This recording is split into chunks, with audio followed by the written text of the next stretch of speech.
Polisi menangkap oknum dokter gigi PPDS UI yang merekam mahasiswi kedokteran saat mandi di rumah indekos di kawasan Cempaka Putih, Jakarta Pusat. Atas perbuatannya, dia terjerat Undang-Undang Pornografi dengan ancaman hukuman 12 tahun penjara. Polisi juga telah memeriksa 4 orang saksi termasuk korban. Terhadap motif pelaku dengan iseng karena mendengar korban sedang mandi. Hasil dari proses pemeriksaan terhadap pelaku mengakui perbuatannya. Telah merekam korban yang sedang mandi. Dan pengakuan dari pelaku baru kali ini melakukan perbuatannya. Terhadap perbuatan pelaku, penyidik menerapkan pasal 4 junto pasal 29 dan pasal 9 junto pasal 35 Undang-Undang RI nomor 44 tentang pornografi dengan ancaman hukuman pidana paling lama 12 tahun penjara. Sementara itu terkait pemerkosaan terhadap 3 perempuan yang dilakukan dokter PPDS Unpad di Rumah Sakit Hasan Sadikin Bandung, pihak rumah sakit menyebut tindakan tersebut adalah kriminal murni. Korban merupakan anak pasien dan pasien Rumah Sakit Hasan Sadikin. Pihak rumah sakit bilang sudah menerapkan prosedur yang ketat dalam pengambilan obat. Dokter PPDS pelaku kekerasan seksual memanfaatkan sisa-sisa obat yang digunakan untuk pasien. Sisa obat itu kemudian dikumpulkan untuk membius korban. Pelaku juga memanfaatkan ruangan di rumah sakit yang tidak terpakai. Yang dilakukan oleh oknum ini adalah dia mengambil sisa-sisa dari yang sudah dimasukkan ke pasien. Misalnya ada dari 2 ampul ada sisa setengah cc atau cc diambil. Jadi dia punya sendiri akhirnya. Nah ini yang kami tidak bisa ini. Jadi kalau kami mengeluarkan 2, kembalinya harus 2. Nah ini jelas sekali bahwa SOP yang sudah ada di kami itu mengenai narkoba ini sangat-sangat sekali ketat dan itu selama ini kami lakukan sesuai dengan apa yang sudah disetujui. Buntut dari sederet kasus asusila yang melibatkan dokter, Menteri Kesehatan Budi Gunadi Sadikin mewajibkan aturan adanya tes psikologi saat rekrutmen dokter PPDS. Menkes juga meminta agar ada transparansi dalam proses rekrutmen, sehingga tidak salah pilih dokter yang mengikuti sekolah dokter spesialis. Saat rekrutmen dari calon peserta pendidikan dokter spesialis, itu diwajibkan untuk mengikuti tes psikologis. Sehingga dengan demikian, kita bisa mengetahui kondisi kejiwaannya dari bersangkutan untuk bisa melakukan pendidikan ini dan nantinya akan bisa melayani masyarakat dengan sebaik-baik. Saya juga minta yang kedua, agar transparansi dari proses rekrutmen ini dilakukan dengan baik, sehingga tidak ada lagi preferensi khusus yang mengakibatkan kita akan salah pilih dari peserta pendidikan dokter spesialis ini. Terungkapnya satu demi satu kasus kriminal yang melibatkan dokter PPDS seperti fenomena Gunung Es. Sebelumnya di Semarang, Jawa Tengah, seorang dokter PPDS Universitas Diponegoro, Aulia Risma, meninggal dan dalam penyelidikan ditemukan adanya perisakan atau bullying. Aulia, yang merupakan calon dokter anestesi, ditemukan meninggal di kamar indekosnya.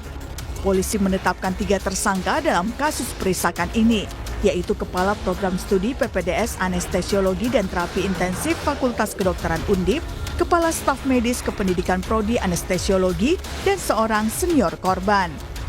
Tim Liputan, Kompas TV.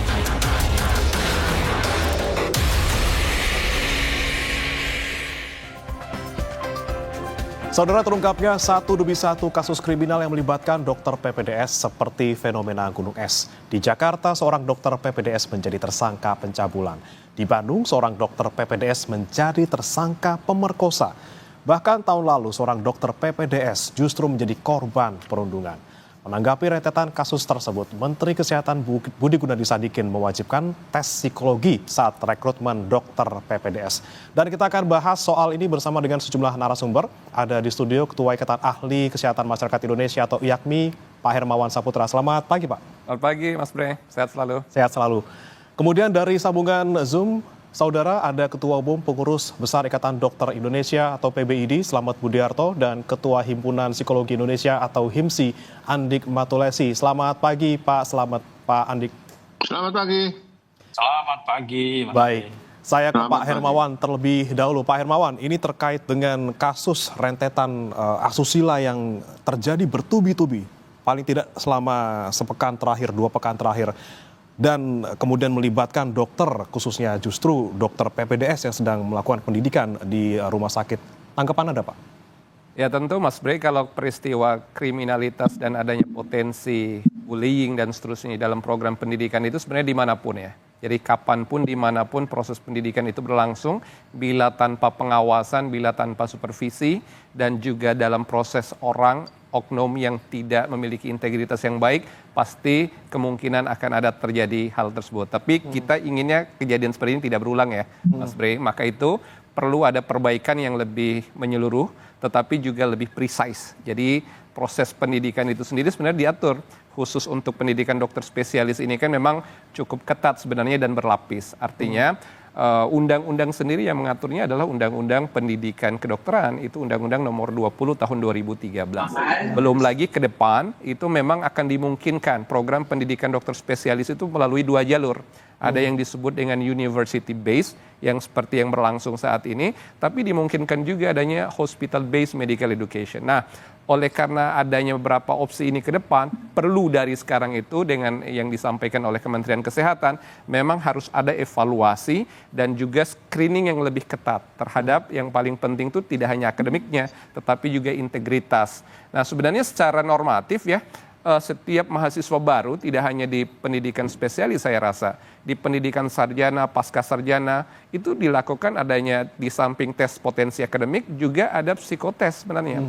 Nah itu kan juga untuk menemukan semacam potensi apakah para calon mahasiswa ini bisa menyelesaikan pendidikan dengan baik atau tidak, punya tendensi untuk belajar dan menjaga integritas termasuk tanggung jawab atau tidak.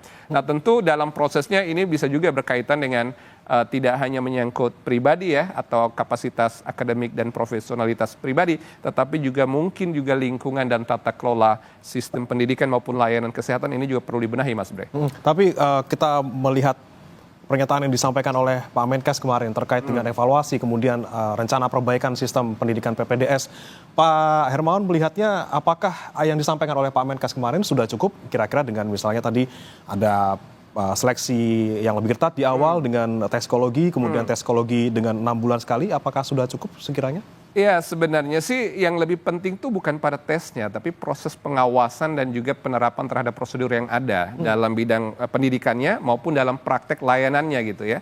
Nah kalau kita bicara misalnya MPI test ya, atau Minnesota Multipasic Personality Inventory, ini memang penting karena menyangkut screening di 3 aspek. Pertama pola pikir dari seseorang, yang kedua pola perilakunya, yang ketiga juga berkaitan dengan resiko patopsikologisnya. Nah ini yang paling penting untuk dikelola agar jangan sampai orang-orang yang masuk program pendidikan spesialis ini mereka yang punya kecenderungan tidak mampu mengontrol patopsikologinya. Nah di aspek ini kita setuju ya, tetapi bahwa secara berkala akan dilakukan psikotes atau juga mengetes kejiwaan sebenarnya sih oke-oke saja. Tapi poin pentingnya sebenarnya adalah proses pengawasan dan ketaatan asas terhadap mekanisme pendidikan maupun mekanisme layanan kesehatan di vaskes seperti halnya di rumah sakit. Rumah sakit itu sendiri kan Mas Bre kan tidak semua rumah sakit. Biasanya rumah sakit yang menjadi tempat untuk pendidikan dokter spesialis ini sebenarnya rata-rata RSUP, rumah sakit umum pusat yang justru dikelola oleh pemerintah atau Kementerian Kesehatan sendiri. Kita ambil contoh kerjasama antara UI dengan RSCM, Sarjito dengan UGM misalnya, demikian juga Hasan Sadikin tempo hari dengan Pajajaran. Nah ini kan sebenarnya semacam afiliasi ya, satu di bawah koridor Kementerian Kesehatan rumah sakitnya, satu di bawah koridor Kementerian Pendidikan Dikti untuk pendidikannya. Nah disinilah perlu dipertemukan sistem agar matching, tetapi supervisi berjenjang terkait dengan proses pendidikan dan layanan kesehatan ini betul-betul harus dikuatkan kembali, Mas Bro. Oke, baik. Saya coba ke Pak Slamet. Pak Slamet, ini kan yang disampaikan oleh Pak Menkes kemarin memang sangat digarisbawahi atau sangat bold gitu ya terkait dengan tes kejiwaan bagi para calon dokter PPDS. Anda melihatnya memang apakah kuncinya di awal ketika kita akan menyeleksi dokter atau tadi seperti kata Pak Hermawan sebenarnya kuncinya di pengawasannya di rumah sakit seperti itu? Maaf, Pak Bri ya, saya ya. Iya Pak Slamet. Iya, Silakan, jadi Pak. gini. Oh, selamat dulu ya, silakan. Saya dulu ya. Pak Slamet silakan Pak. Oke, terima kasih. Perlu kami sampaikan bahwa gangguan jiwa itu atau kelainan jiwa itu timbul karena efek ada stres. Jadi psikologisnya itu nanti akan berubah. Dalam hal seleksi ini kan kewenangan Dikti ya. Dikti akan menseleksi. Hampir semua pimpinan daerah juga dilakukan tes kejiwaan. Masuk kuliah juga sama, itu sudah dilakukan. Yang disampaikan oleh Ketua IAKMI itu sangat benar sekali bahwa yang diperlukan adalah pengawasan.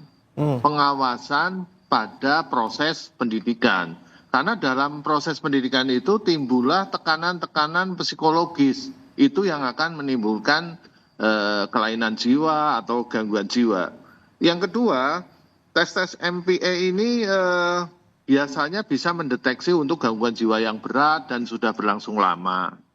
Terus yang ketiga, mudah dipelajari. Jadi tes MPA ini gampang dipelajari. Jadi semua orang bisa mempelajari jawabannya. Setelah seleksi, saya kira mereka adalah orang yang sudah terpilih. Istilahnya udah nomor 1 lah.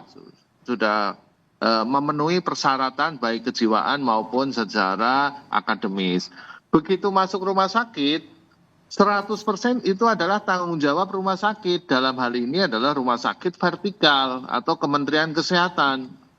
Nah, di dalam rumah sakit itu sesuai dengan Undang-Undang Rumah Sakit pasal 193, semua SDM yang ada di rumah sakit adalah tanggung jawab rumah sakit, yaitu direktur utama dan pemiliknya. Pemiliknya tadi sudah disampaikan oleh Pak Ketua IAKMI adalah Kementerian Kesehatan. Itulah yang bertanggung jawab terhadap proses pendidikan yang ada di rumah sakit. Walaupun tool-toolnya, gadgetnya adalah berasal dari Fakultas Kedokteran.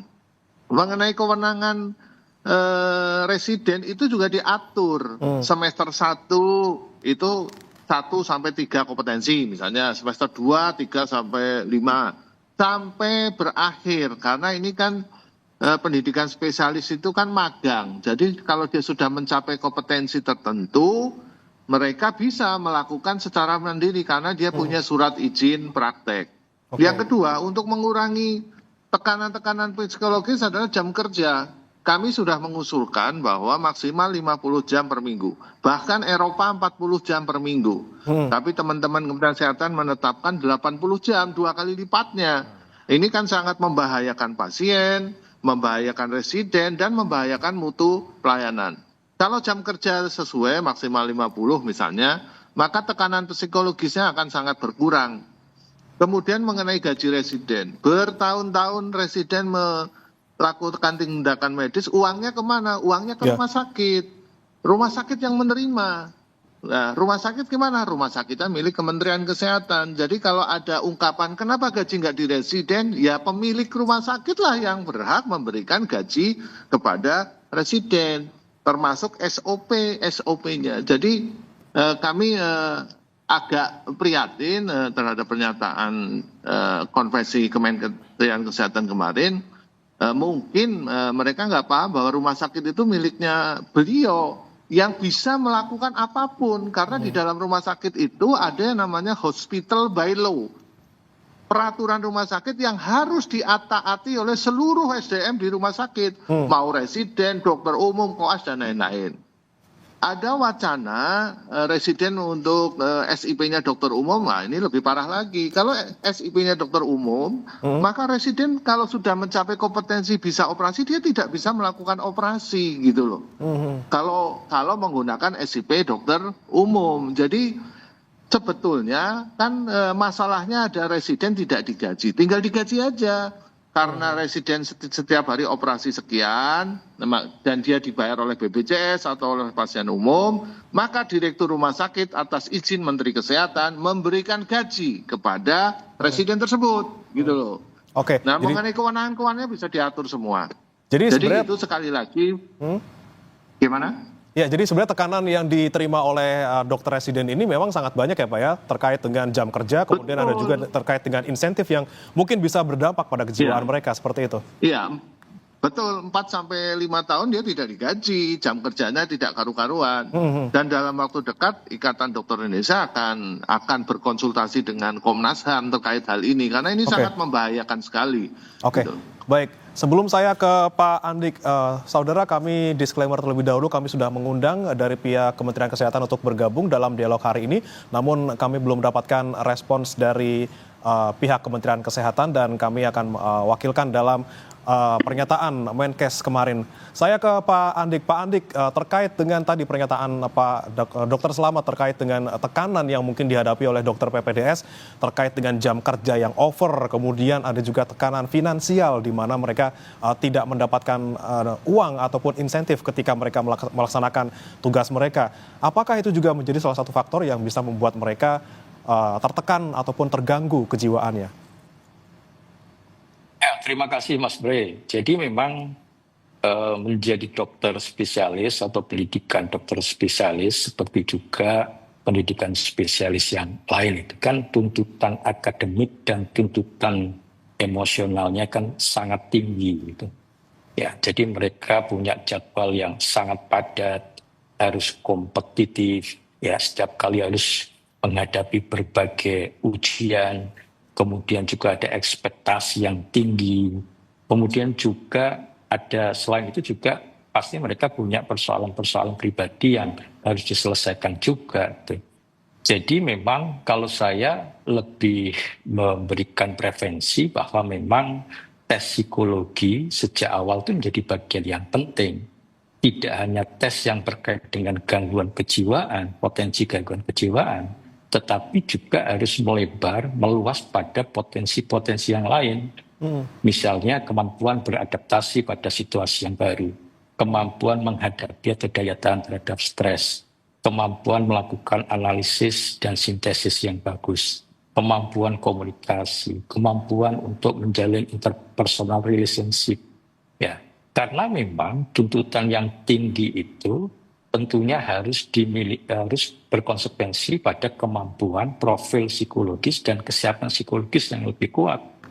Oleh karena itu tidak hanya pada saat rekrutmen saja dilakukan tes psikologi, saya setuju dengan Pak Menkes perlu ada setiap 6 bulan sekali harus ada evaluasi, harus ada screening kembali, karena bisa saja tadi dikatakan oleh teman-teman dari dokter tadi bahwa memang persoalannya tidak semata-mata hanya masalah perkuliahan saja gitu.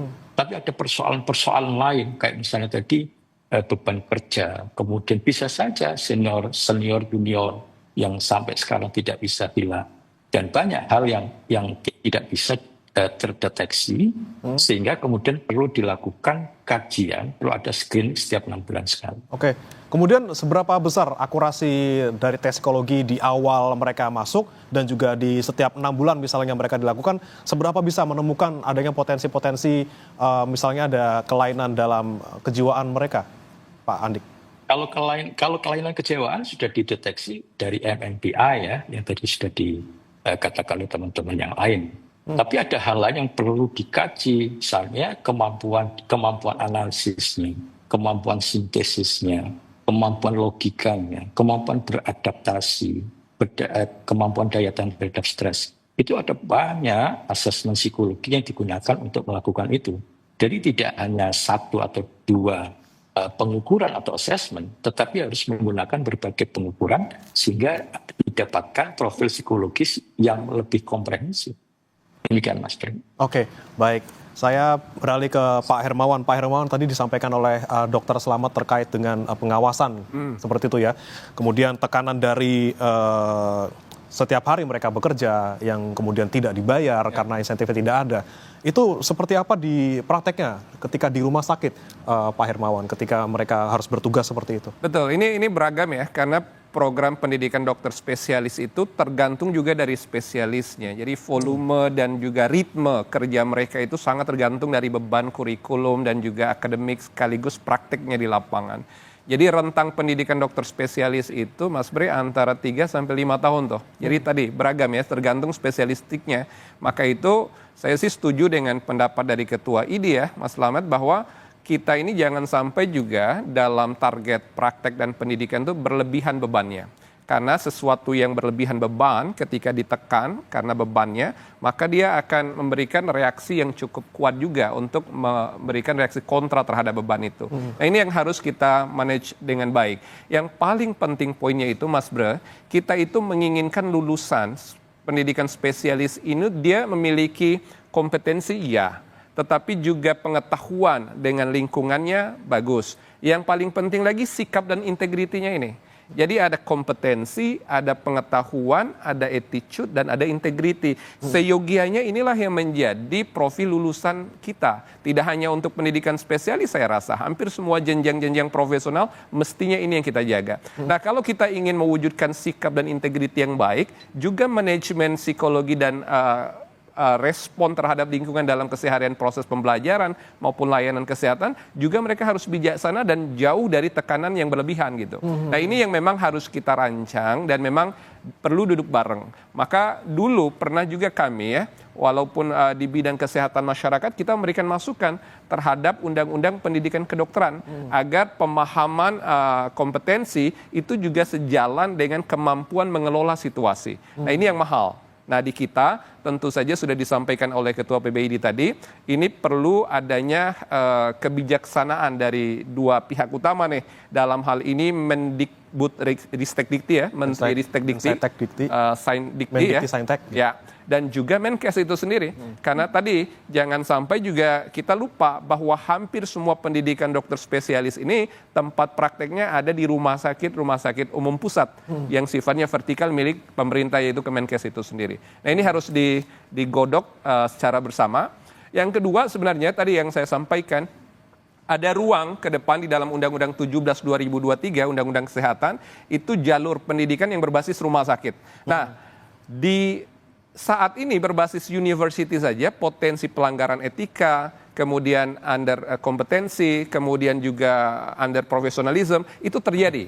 Apalagi nanti kalau kita menerapkan yang hospital based atau academic based. Karena apa? Pendidikan secara etik profesi, kemudian juga pendidikan yang menyangkut keteladanan, bagaimana juga mengelola hubungan manusia ke manusia, bagaimana juga mengelola mental dan juga mengendalikan resiko kerja. Nah itu sebenarnya pendidikan dikti itu sudah mapan dari basis university. Nah tetapi kalau kita nanti kembangkan yang berbasis hospital dan itu pasti akan langsung berkaitan dengan kerja dan beban kerja. Nah ini harus betul-betul kita persiapkan dengan matang dari sekarang agar kasus-kasus seperti ini tidak pernah terjadi di masa datang. Oke, baik. Saya kembali ke Dokter Selamat. Pak Selamat, terkait dengan tadi beban kerja yang memang sangat berat untuk PPDS, kemudian dari Pak Menkes bilang akan dibatasi 80 jam per minggu seperti itu ya. Apakah itu cukup untuk bisa kemudian mengurangi beban kerja dari dokter PPDS sekarang? Berarti kalau misalnya dibatasi 80 jam, berarti sebelum-sebelum ini mereka juga kerja bisa lebih dari itu, Pak Selamat. Dan juga terkait dengan mungkin insentif yang mereka terima, mereka tidak terima insentif sama sekali, seperti apa Pak? Ya, 80 jam itu kan tadi saya sampaikan bahwa negara-negara Eropa yang safety-nya paling tinggi itu menetapkan 40 jam per minggu. Kami sudah sampaikan ke Kementerian Kesehatan agar tidak melebihi 50 jam per minggu. Karena kalau di atas 50 jam itu akan meningkatkan tekanan-tekanan psikologis kepada residen, sehingga residen tersebut bisa melakukan hal-hal bullying, kriminal, dan lain-lainnya. Nah, sehingga kita harus menetapkan bahwa jam kerja itu pasti harus ditetapkan batas maksimalnya. Undang-undang tenaga kerja kita menetapkan 40 jam. Oke lah untuk kedokteran 50 jam. Jadi ini harus dilakukan. Kalau 80 jam, dua kali lipatnya, ini sangat membahayakan pasien, membahayakan dokternya sendiri, dan mutu pelayanan juga menjadi tidak baik. Yang kedua, ini kan kejadian itu di rumah sakit vertikal semua, yaitu rumah sakit milik Kementerian Kesehatan. Jadi menurut saya harus ada perbaikan tata kelola yang baik di rumah sakit vertikal. Ini rumah sakit Karyadi, nanti sekarang Unpad, nanti Sarjito, UI, RSM, nanti mana lagi? Ini vertikal semua. Dan ini semua adalah kewenangan mutlak dari Kementerian Kesehatan. Di Undang-Undang Nomor 17 sudah diatur bahwa semua kerugian, semua yang diakibatkan oleh SDM rumah sakit adalah tanggung jawab dari rumah sakit, yaitu direktur dan pemilik. Gitu. Bisa saja per hari kemarin Pak Menkes menetapkan residen mulai hari ini saya tanda tangani diberikan insentif atau gaji sekian-sekian. Itu bisa dilakukan langsung. Gitu. Tapi itu kenapa tidak dilakukan? Residen mulai hari ini maksimal 50 jam per minggu. Itu bisa dilakukan. Karena itu adalah aturan yang dimasukkan dalam SOP maupun hospital bylaw rumah sakit. Kalau ini, saya sudah mengingatkan sejak pada kasus di Karyadi. Nah, kalau ini tidak diperbaiki, ini bom waktu nih, ke depan akan timbul lagi. Kami tidak setuju kalau menyetop proses pendidikan seperti yang dilakukan di Karyadi, itu di stop, tidak boleh digunakan untuk pendidikan. Itu jaruh madorotnya lebih banyak. Kalau itu hanya person to person, itu sistemnya yang kurang baik, ya diperbaiki itu. Mengenai tadi Pak Hermawan sampaikan, saya setuju sekali harus ada koordinasi dari Mendikti sama Menkes. Mendikti tanggung jawabnya di luar rumah sakit, begitu masuk rumah sakit 100% tanggung jawabnya adalah Menteri Kesehatan. Dan harus dilakukan MOU Pak. MOU antara FK sama universitas sama rumah sakit. Kemudian MOU antara residennya sendiri dengan rumah sakit. Jadi kita tidak usah merubah surat izin praktek residen menjadi surat izin dokter umum. Karena itu akan mengacaukan sistem Pak. Nanti residen nggak boleh operasi Pak. Gitu loh. Seperti itu Pak. Pak Slamet, satu pertanyaan sebelum kita jeda, Pak Slamet, terkait dengan pernyataan Pak Budi Gunadi Sadikin terkait mereka akan diberikan izin praktek seperti itu. Untuk ini kan sebenarnya semata-mata sepertinya alasan sebenarnya finansial gitu ya, agar mereka bisa mendapatkan penghasilan di luar pendidikan seperti itu. Apakah ini tidak justru semakin membuat mereka bertambah jam kerjanya, semakin tertekan juga seperti itu? Iya. Kan ini masalahnya adalah residen tidak mendapat insentif atau gaji. Kalau di rumah sakit tersebut residen mendapat insentif atau gaji, residen juga capek ngapain mau praktek di luar. Itu loh.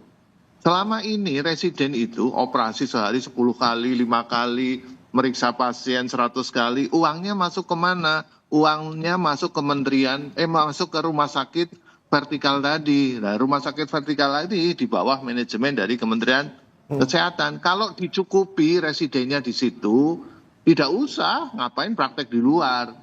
Sekarang pun Mas, kalau residen mau praktek di luar diperbolehkan. SIP-nya dokter umum. Tapi kalau SIP di rumah sakit tersebut tidak bisa dokter umum, harus SIP residen sesuai tingkatannya. Tingkat 1 hanya bisa meriksa, tingkat 2 bisa melakukan pemeriksaan penunjang, tingkat 3 bisa operasi. Itu ada aturannya. Jadi kalau masalahnya hanya uang, tinggal dikasih insentif. Gitu loh. Kalau hanya masalahnya uang. Kalau hanya masalah jam kerja, tinggal jam kerjanya ditentukan. Kementerian Kesehatan menetapkan 80 jam. ID menetapkan 50 jam. Ini harus bersama-sama kita mengikut yang mana. Amerika memang 80 jam, tapi residen yang bunuh diri banyak sekali. Nah, makanya kita menggunakan standar tertinggi yaitu di Eropa. 50 jam. Itu 50 jam, bahkan 40 jam. Mengenai tes psikologi, tes kejiwaan, saya tanya kenapa 6 bulan, kenapa tidak tiap 3 bulan, atau tiap sebulan, atau tiap 4 bulan. Itu bukan masalah, bukan penyelesaiannya yang disampaikan Pak Hermawan, Ketua IAKMI tadi, pengawasan. Oke. Kemudian faktor-faktor stres itu harus dihilangkan, yaitu jam kerja sama gaji residen. Insya Allah dengan dua itu diselesaikan, akan menurunkan lebih dari mungkin 80-90%. Oke. Baik. Penyelewengan. Baik, saya ke Pak Andi. Pak Andi tadi bukan masalah tes di Ya. awal dan juga tes per 6 bulan ya, tapi terkait dengan pemicu stresnya. Mungkin di selama ini yang kita dengar juga banyak dari kalangan di sekitar kita bahwa dokter residen ini banyak di dalam tanda kutip dirundung oleh seniornya karena selama ini mereka dibimbing oleh senior, bukan oleh konsulen. Nah, apakah ini kemudian menjadi salah satu pemicu mereka juga terganggu jiwanya? Jangan dijawab Pak Andi, kita akan lanjutkan dialog ini bersama dengan 3 narasumber kami, saudara, di Sapa Indonesia Pagi, usai jeda. Kembali di Sapa Indonesia Pagi, saudara, masih membahas terkait dengan bagaimana kemudian perbaikan tata kelola pendidikan PPDS menyangkut banyaknya kasus yang menimpa dokter PPDS di baru-baru ini. Masih bergabung bersama kami 3 narasumber, Pak Hermawan, Ketua IAKMI, kemudian Dr. Slamet Budiarto, Ketua Umum IDI, dan juga Ketua HIMSI, Pak Andik Matulasi. Saya ke Pak Andik tadi, sebelum jeda Pak Andik, kita dengarkan tadi pernyataan dari Dr. Slamet bahwa sebenarnya kunci dari kesehatan jiwa ataupun mental dari para dokter PPDS ini bukan di awalnya sebenarnya, bukan di seleksinya, tapi bagaimana kemudian tekanan-tekanan yang mereka alami ketika berpraktek, berpendidikan di dalam rumah sakit, itu yang paling menentukan seperti itu. Nah, Pak Andik, kalau Anda melihat seperti apa pengaruh-pengaruh yang sangat besar ketika mereka tertekan, misalnya mereka pendidikannya bukan oleh konsulen tapi oleh senior, yang mana biasanya di senior kalau misalnya sama juniornya intinya tuh bukan selalu ya, ada kecenderungan untuk dalam tanda kutip membuli atau merundung seperti itu. Ya, yang pertama saya tetap yakin bahwa harus ada pendekatan yang komprehensif ya, artinya melihat segala sesuatu dari berbagai sisi ya.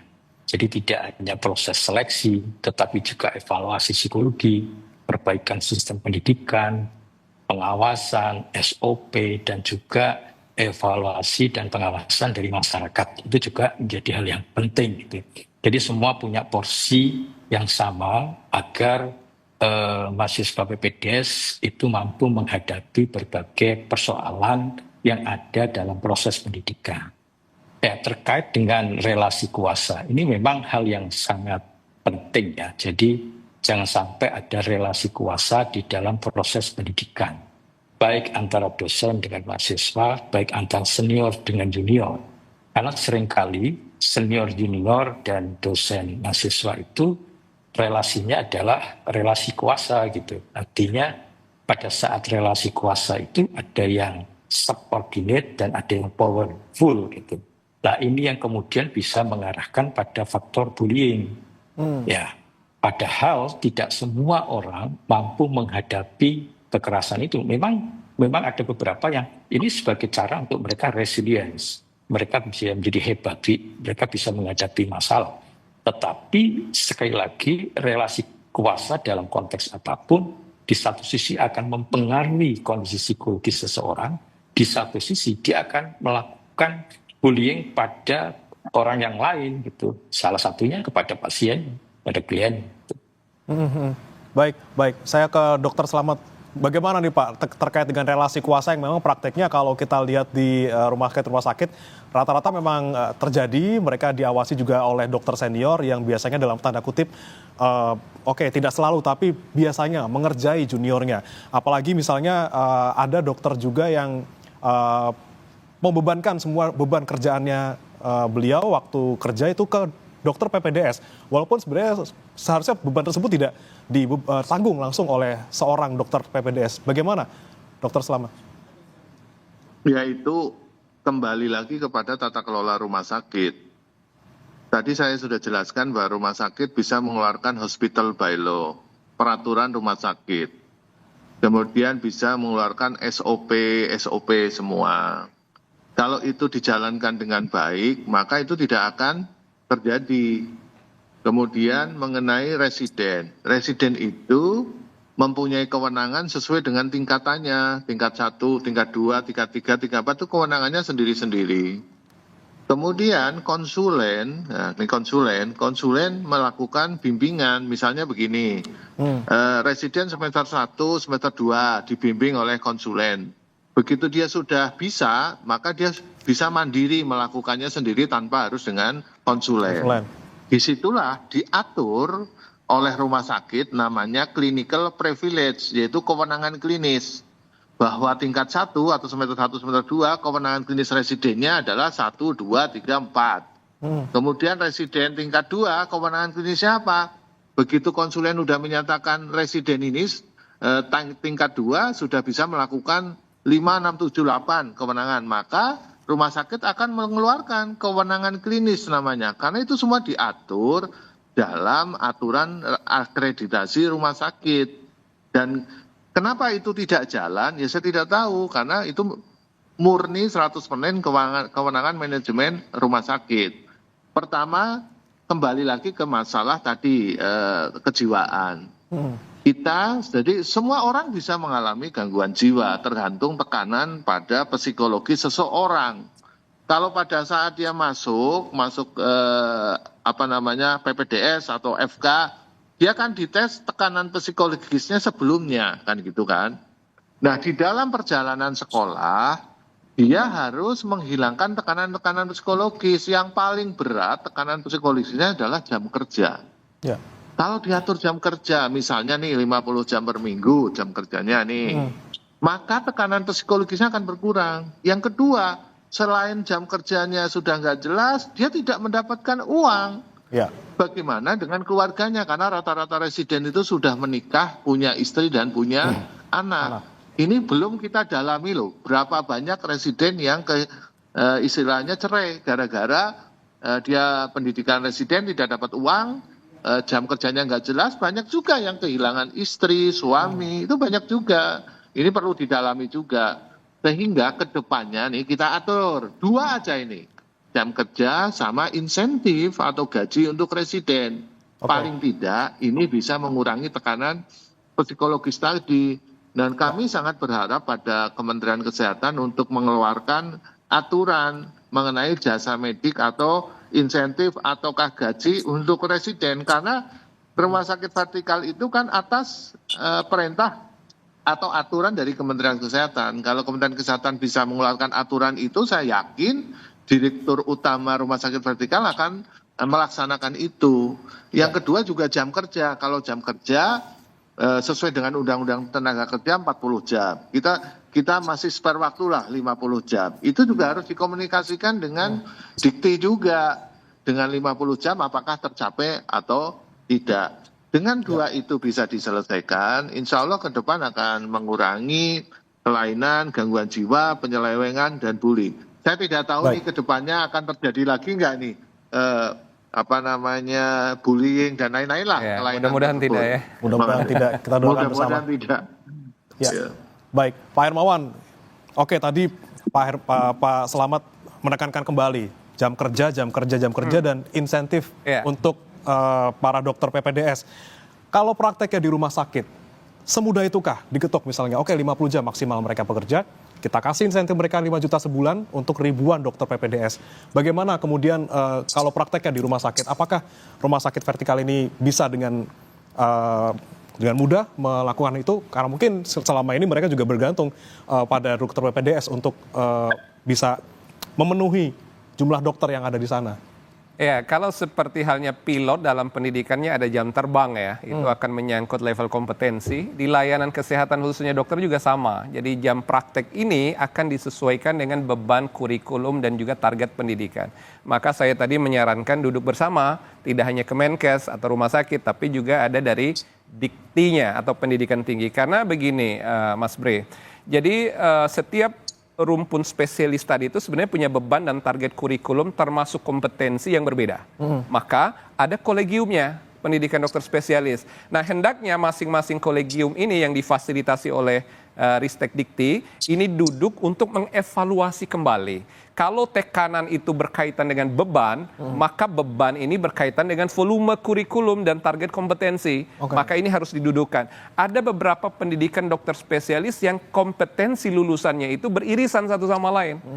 Mungkin ada irisan antara pendidikan spesialis penyakit dalam dengan paru dengan kardiovaskular, mungkin juga radiologi dengan beberapa spesialis seperti obstetrik ginekologi dan lain-lain. Nah, ini harus didudukan agar ada sinkron match sehingga yang seharusnya level kompetensi itu bisa diperoleh melalui pembelajaran, pelatihan atau refreshing course tidak harus dipaksakan masuk kurikulum yang menjadi wajib karena ini akan menyangkut beban dan akhirnya juga target kompetensi dikejar berdasarkan praktek layanan yang akhirnya numpuk dalam seminggu menjadi 80 tadi. Nah, ini tentu saja tidak serta-merta selesai di atas desk begitu atau meja, tapi perlu duduk bersama yang kita harus mulai dari kolegium dan kerangka kurikulum pendidikan spesialis ini. Rasanya ini momentum yang bagus juga Mas Bre untuk mengevaluasi, karena jangan lupa Presiden kita ingin mengejar rasio penduduk Indonesia dengan dokter dan dokter spesialis. Jadi kalau sekarang kita punya 283 juta penduduk,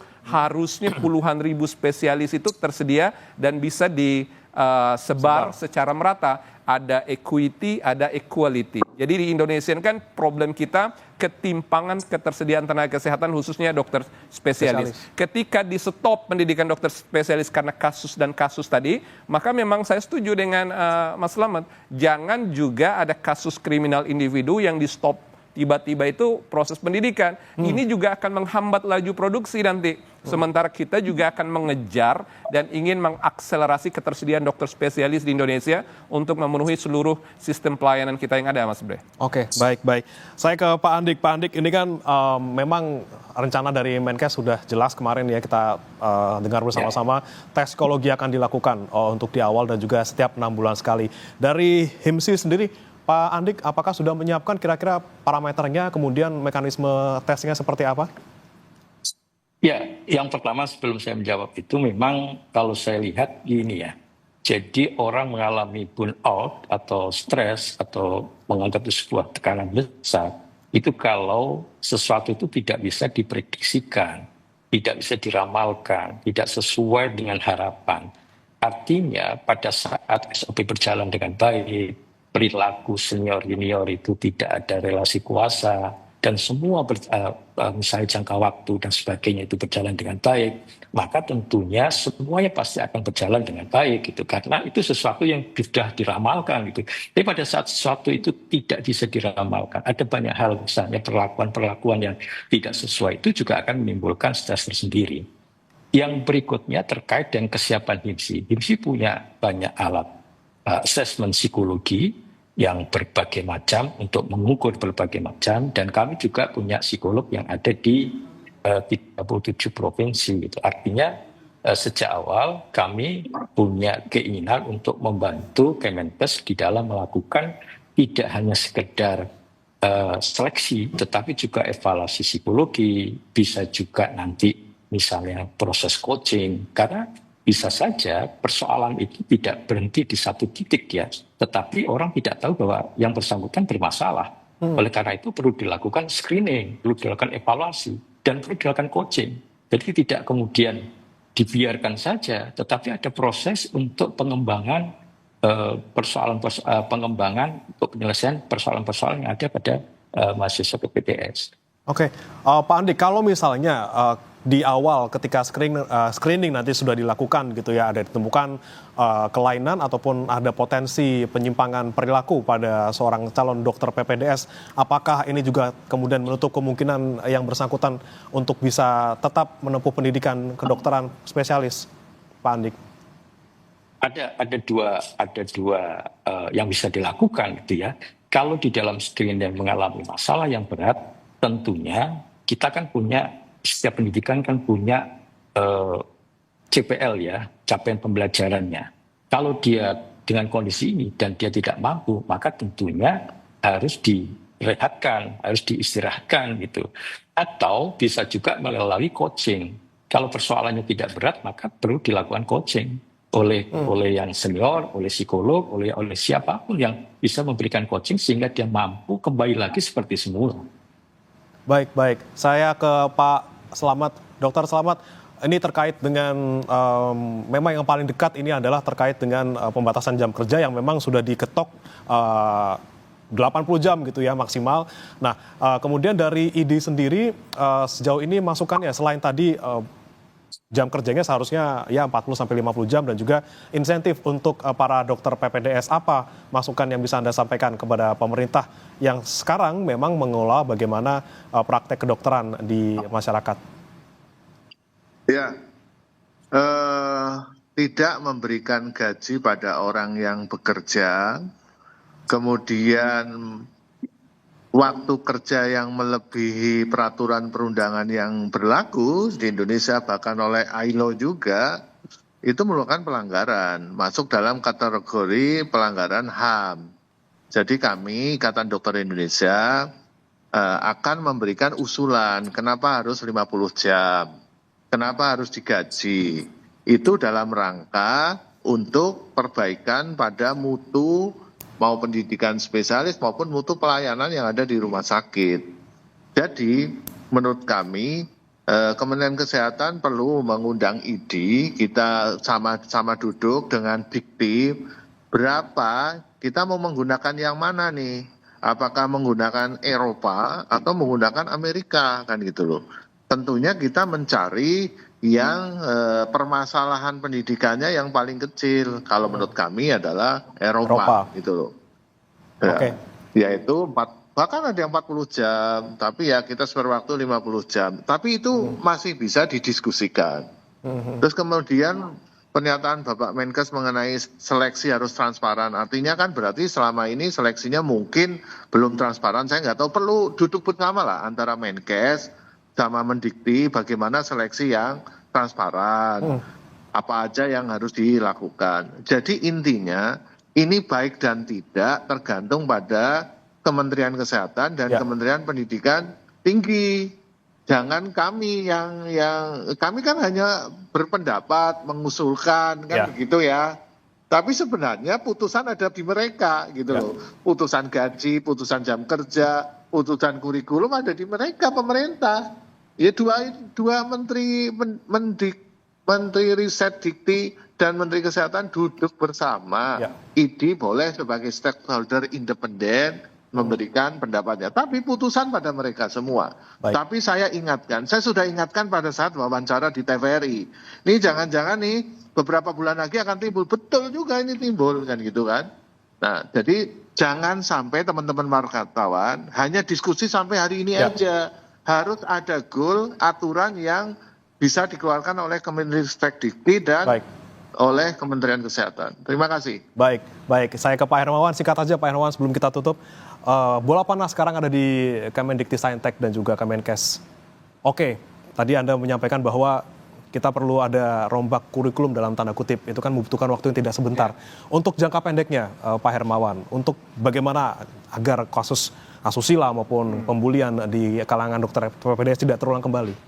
Ya, jadi ada task shifting namanya. Task shifting ini menyangkut memberikan semacam license terbatas kepada dokter yang belum jadi dokter spesialis, tapi juga dia tidak sekedar dokter umum, tapi ada dokter yang memberi pelayanan pada level spesialistik walaupun dia belum memiliki license spesialis. Jadi semacam tadi SIP terbatas. Karena apa? Jangan lupa presiden kita Pak Prabowo Subianto sudah mencanangkan, bahkan beliau bicara itu di hadapan Presiden Putin di Rusia, ingin mengejar target kekurangan dokter spesialis kita. Karena beliau ingin menjamin seluruh masyarakat kita sesuai dengan pasal 28.h ayat 1 UUD 1945, setiap orang berhak hidup sejahtera lahir dan batin, bertempat tinggal, mendapatkan lingkungan hidup yang baik dan sehat, serta berhak memperoleh pelayanan kesehatan. Hak satu orang di Maluku, Papua, Sulawesi sama dengan ribuan orang di Jawa, termasuk dalam layanan spesialistik, bagian dari sistem kesehatan yang sifatnya secondary dan tertiary need buat masyarakat kita.